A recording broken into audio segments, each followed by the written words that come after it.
예, 여러분 제 3주차 3강 마지막 강의 시작하겠습니다.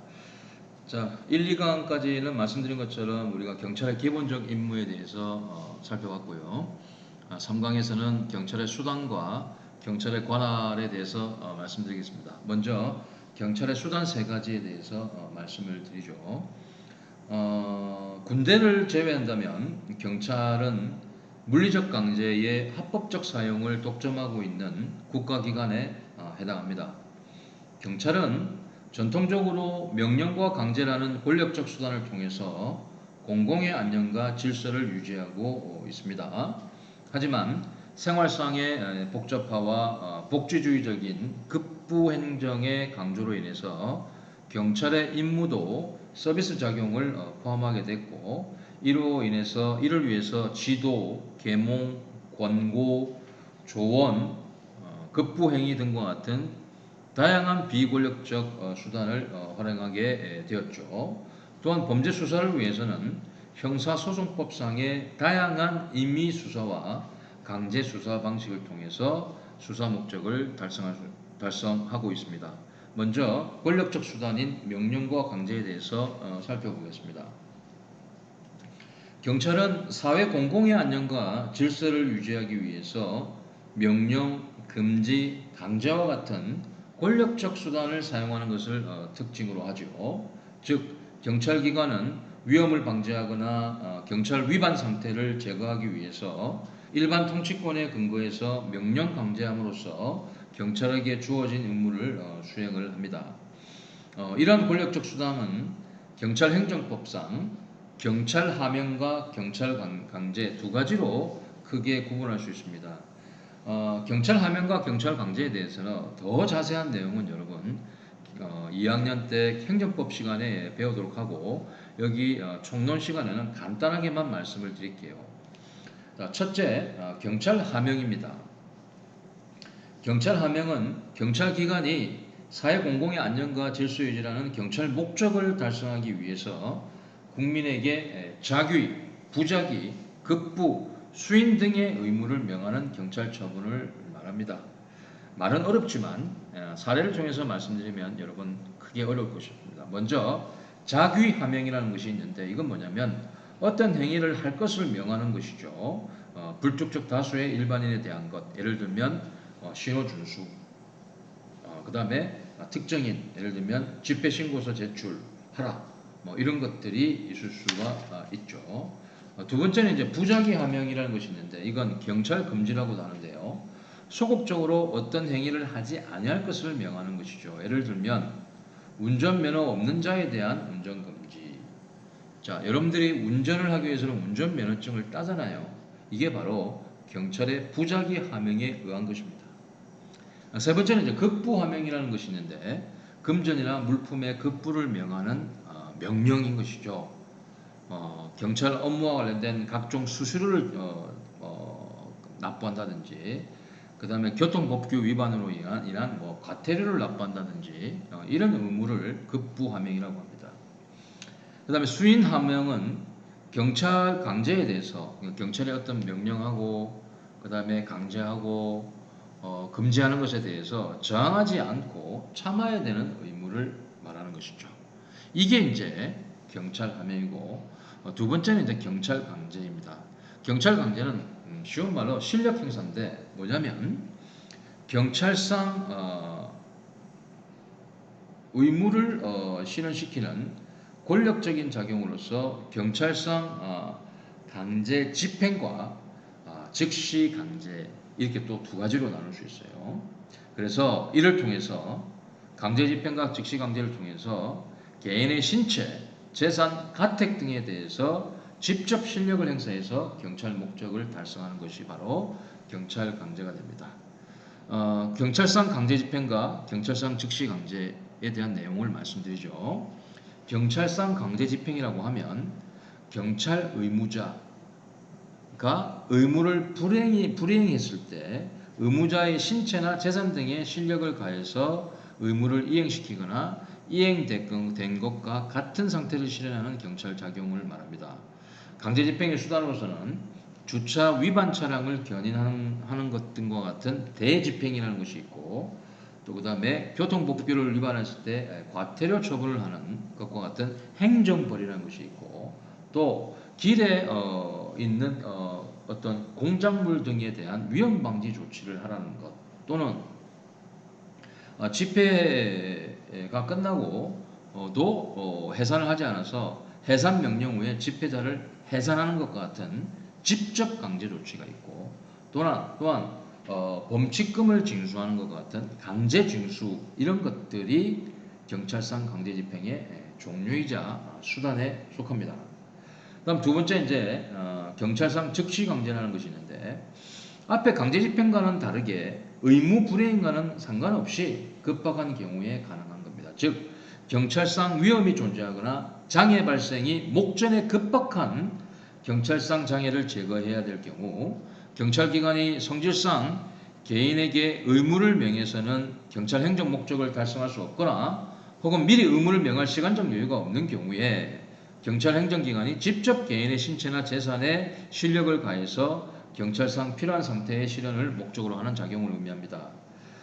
경찰관 직무집행법상 경찰에게 부여된 권한의 대부분이 바로 이 즉시강제에 해당하고, 대인적 강제수단으로서는 보호조치, 위험 발생 방지, 범죄 예방과 제지, 장구의 사용, 무기의 사용 등이 있고, 대물적인 강제수단으로서는 무기 등 물건의 임시 영치, 위험 방지 조치, 경찰 장비, 장구, 군사기, 체류탄 사용 등이 있습니다.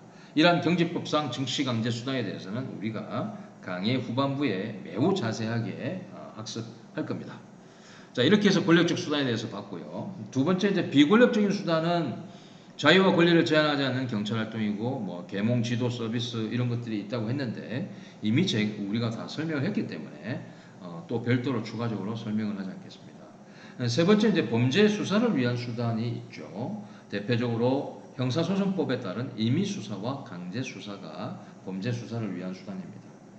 형사소송법 시간에 여러분들이 자세하게, 또는 경찰 수사론 시간에 자세하게 배울 거지만 간단하게 말씀드려보죠. 임의수사는 임의적인 방식을 통한 수사를 말합니다. 즉 강제력을 행사하지 않고 상대방 동의나 승낙을 받아서 행하는 수사죠. 형사소송법에는 임의수사의 여러가지 수단 등을 규정하고 있는데, 수사는 임의수단을 원칙으로 하고 강제수단은 예외적으로 허용하고 있습니다. 이걸 임의수사의 원칙이라고 합니다. 임의수사 종류로는 피의자 신문, 참고인 조사, 출석 요구, 감정, 통역, 번역의 위촉, 이런 것들이 대표적인 것이죠. 강제수단은 상대방의 동의나 승낙이 없는 수사상의 강제처분입니다. 대인적인 강제처분과 대물적인 강제처분은 아닙니다.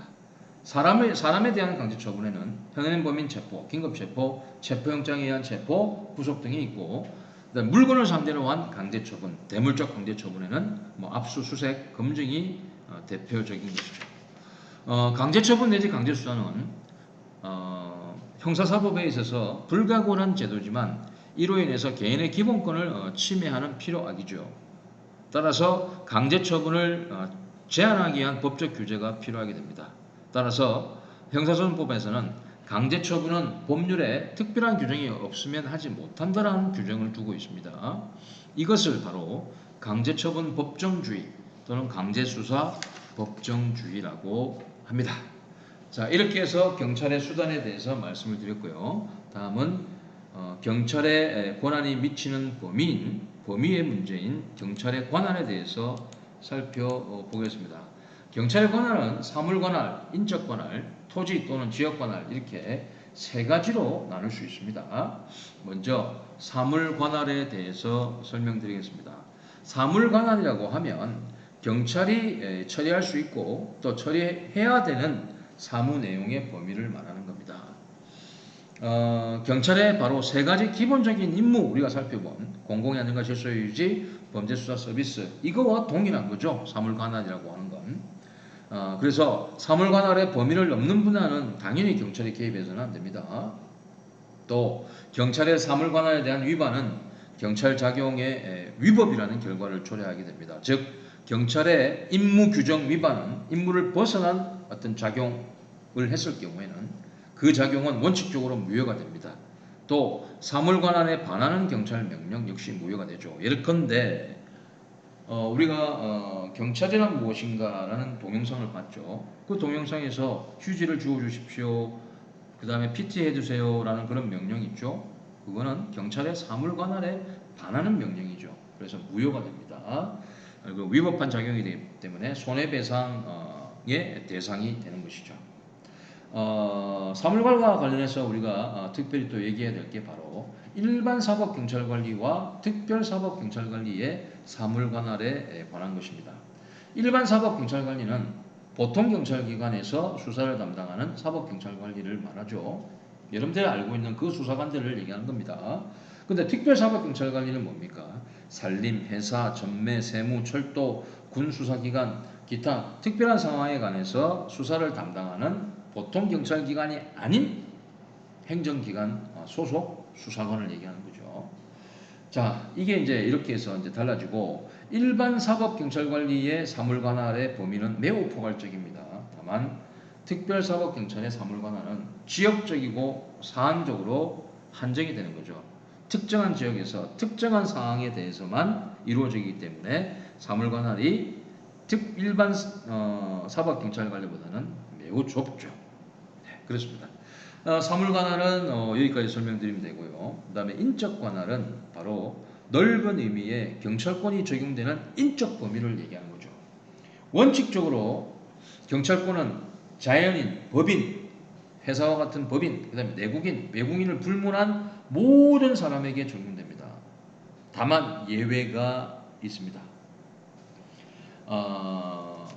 크게 한 세 가지 정도, 네 가지 정도로 구분할 수 있는데, 먼저 대통령의 경우에는 여러분들이 헌법을 이제 2학년 때 배우겠지만, 대통령의 경우에는 재직 중 내란죄나 외환죄 이외의 사유로는 형사소추, 즉 기소를 할 수 없다라고 규정이 되어 있죠. 이게 인적관할의 경찰의 인적관할의 예외가 됩니다. 첫 번째 예외가 되고, 두 번째 예외는 바로 국회의원인데요. 국회의원과 관련해서는 불체포 특권과 면책 특권이라는 것이 있죠. 여러분들이 들어봤을 겁니다. 불체포 특권은 뭡니까? 현행범을 제외하고는 국회 회기 중에는 국회 동의 없이 체포하거나 구금하는 것은 금지가 되어 있습니다. 또 면책 특권이라고 하면 국회에서 직무상 행한 발언과 표결에 관해서는 국회외에서 책임을 지지 아니하는 걸 의미하죠. 그래서 이 국회의원의 불체포 특권과 면책 특권은 바로 경찰의 인적 관할의 예외가 됩니다. 그 다음 예외는 외교 사절에 대한 예외인데, 외교 사절에 관해서는 체포나 구금이 금지되어 있다든지 경찰력 행사가 금지되어 있는 경우가 있는데, 이 경우도 바로 경찰 인적 관할의 예외가 되고, 마지막으로 주한미군에 대해서도 제한이 있습니다. 업무 수행 중에 위법 행위에 대한 경찰력 행사가 제한되거든요. 이 외교 사절이나 주한미군과 관련돼서는 여러분들 경우에는 외사경찰이라는 게 없는데, 여러분 선배 같은 경우는 외사경찰론 시간에 배우게 되고, 나중에 경찰학 강론 시간에 또 별도로 또 배우게 될 겁니다. 여기서는 간단하게만 여러분들 언급을 드리고 넘어가겠습니다. 이제 마지막으로 토지 관할 또는 지역 관할의 문제가 있죠. 이건 뭐냐면 경찰권이 발동될 수 있는 지역적 범위죠. 그래서 원칙적으로는 대한민국의 모든 지역이 해당되지만 다른 행정관청이나 국제법적 근거에 따른 일정한 한계가 있습니다. 여러 가지 한계가 있는데, 먼저 해양경찰의 경우를 말씀드리겠습니다. 해양경찰은 해양에서의 경찰 사무는 해경관할이죠. 육경관할이 아니라 해경관할입니다. 그죠? 이 해경, 세월호 사건을 계기로 국무총리 소속 국민안전처 내에 해양경비안전본부로 흡수 통합됐다가 최근에 이제 정부조직법 개정에 따라서 다시 해양수산부 산하로 해경이 부활을 했죠. 자, 두 번째는 이제 국회입니다. 자, 이 부분은 잘 볼 필요가 있어요. 왜냐하면 기출 문제에도 나왔기 때문입니다. 국회의장의 국회 내부로 질서를 유지하기 위한 국회 경호권, 이건 경찰의 토지 관할의 예외에 해당합니다. 국회법 제143조, 144조, 145조, 150조, 152조, 153조는 반드시 여러분들이 숙지하고 있어야 돼요. 자, 이 조항들의 주요 내용을 요약해서 말씀드리자면 바로 이렇습니다. 국회의장의 지시를 받아서 경위들이 의회 경찰권을 행사합니다. 의장은 필요시에 국회 운영위원회의 동의를 얻어서 경찰관 파견 요구하는 것이 가능하고 경찰관은 회의장 건물 밖에서 경호를 하게 되죠. 그리고 국회 안에 현행범이 있는 경우 경찰은 이를 체포하고 의장의 지시를 받아야 되고 국회의원은 회의장 안에서 국회의장 면령 없이는 체포가 불가합니다. 다음은 이제 법정과 관련된 얘기입니다. 법정에서는 재판장의 질서유지권이 바로 경찰의 토지 관할의 한계라고 할 수 있죠. 재판정 내에서의 질서유지권은 바로 재판장이 행사하죠. 재판장은 서장한테 경찰관 파견을 요구할 수 있고 법정 내 질서유지에 대해서 재판장의 지휘를 받게 됩니다. 네 번째는 이제 취해복권 지역이죠. 취해복권이라고 하면 다른 나라 영토 안에 있으면서 그 나라 통치권의 지배를 받지 아니하는 국제법상의 권리를 얘기하는 겁니다.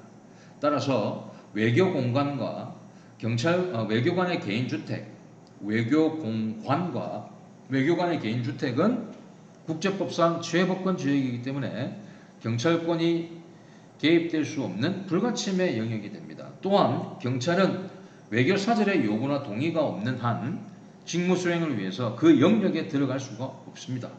그리고 외교사절 승용차, 보트, 비행기 등 교통수단도 불가침의 특권이 있어서 경찰이 함부로 들어갈 수 없습니다. 다섯 번째는 이제 미군 영내인데요. 자, 소파 협정, 여러분 소파 먼저 대충 알죠? 주한 미군의 지휘에 대한 지휘에 대한 협정, 한미 행정 협정이라고도 하잖아요. 소파 협정에 의한 미국 당국의 경찰권 행사, 이게 바로 경찰의 토지 관할의 제한이 되는 겁니다. 미군 당국은 그 시설 및 구역 내에서 범죄를 행한 모든 자를 체포할 수 있고, 원래는 우리 경찰이 하는 거지만 이건 예외가 되죠. 그 다음에 미군 당국이 동의한 경우 대한민국 경찰도 중대한 죄를 범한 현행범을 시설 및 구역 내에서 체포 가능하다는 그런 규정이 있어요. 소파 규정에. 또 미군 당국이 동의하는 경우가 아니면 시설 또는 구역 내에서 사람이나 재산에 대해서 또는 시설 및 구역 내외를 불문하고 미국 재산에 관해서 압수수색 검증하는 것이 불가합니다.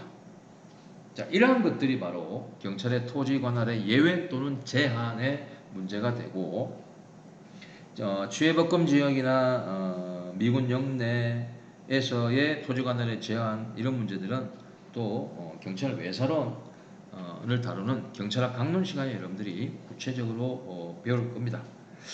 자, 이렇게 해서 오늘 이번 3주차 강의는 끝났고요. 마지막으로 3주차 강의와 관련한 기출문제 세 문제 같이 한번 풀어보겠습니다.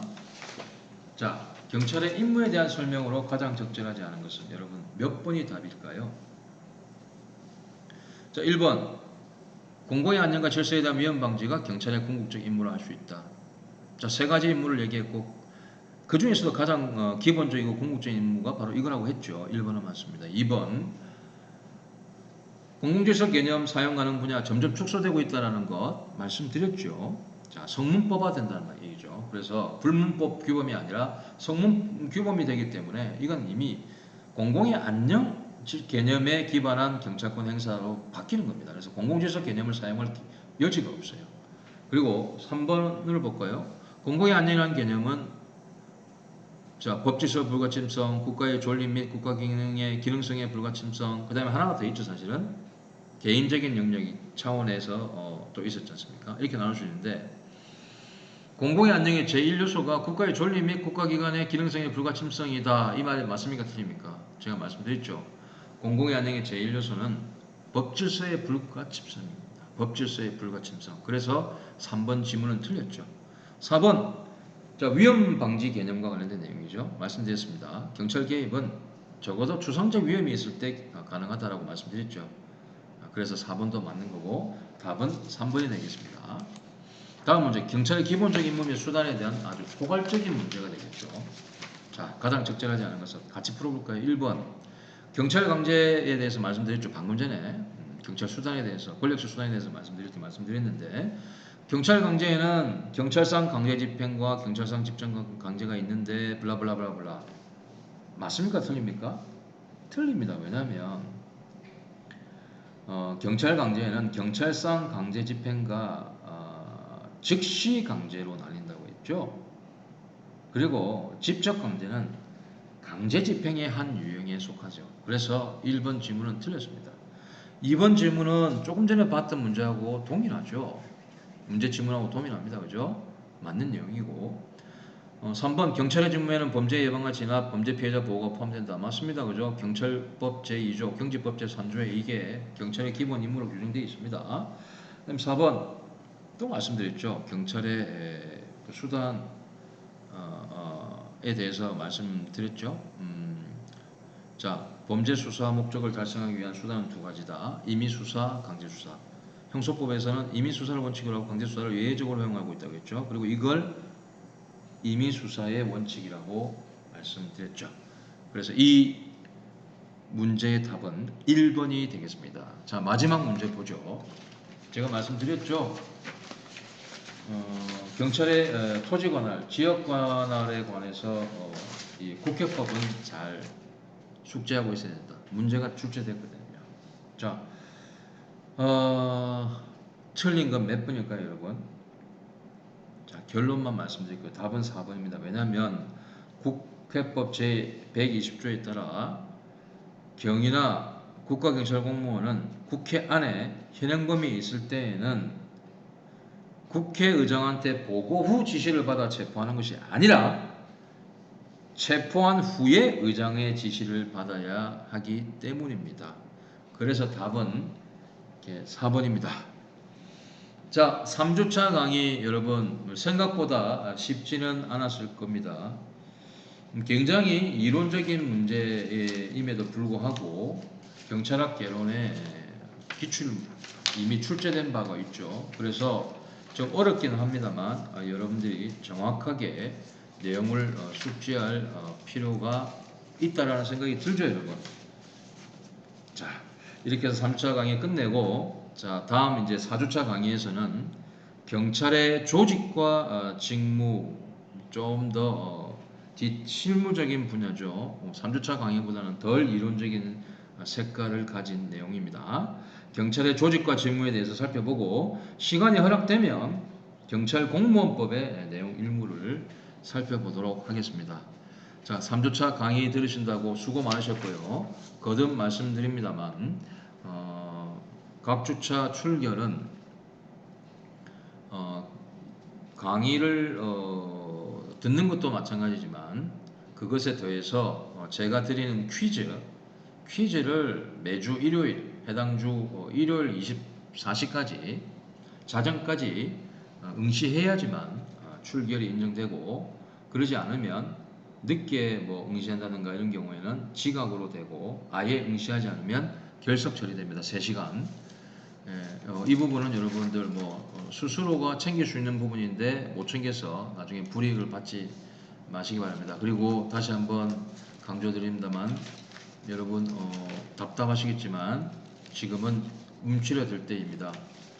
불필요한 외출, 그다음에 만남 자제하셔서 건강한 모습으로 곧 뵙기 바랍니다. 여러분들 수고하셨습니다.